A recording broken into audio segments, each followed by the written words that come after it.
20 సంవత్సరాలు అవుతుంది ఫ్రెండ్. ఇది కృష్ణుడి బొమ్మ 20 ఏళ్ళు అయిద్దో 25 ఏళ్ళు అయిద్దో. చెక్కు చెదరకుండా అట్టాగే ఉంది కృష్ణుడి బొమ్మ.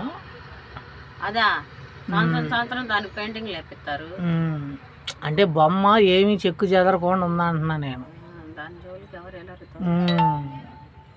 బీసీ కాలనీ కట్టినప్పుడు ఇది బొమ్మ పెట్టుంటారు. ఇది నాకు తెలిసి నా పెళ్ళైనప్పుడు కొత్తలోనే పెట్టింది. 15 ఏళ్ళు అయిద్దా? 15 ఏళ్ళు, గట్టిగా 15 ఏళ్ళు అవుతుంది. 15, 14 అనుకుంటాను. పూజలు కూడా చేస్తున్నారు పెట్టుకుంటాగా దీపారాజన చేస్తారు.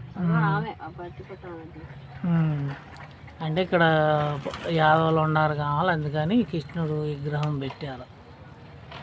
కానీ బాగుంది విగ్రహం మాత్రం. ఇక ఇక్కడికి వచ్చేవాళ్ళు అడ్రస్ ఇంకేం మాట్లాడే పని లేదు. కృష్ణుడు బొమ్మ అంటే ఇక అయిపోద్ది. ఇక కొంతమంది కృష్ణుడు, కొంతమంది తెలిసిన వాళ్ళు అయితే చెప్తారు, లేకపోతే పెట్రోల్ బంక్ దగ్గర అంట.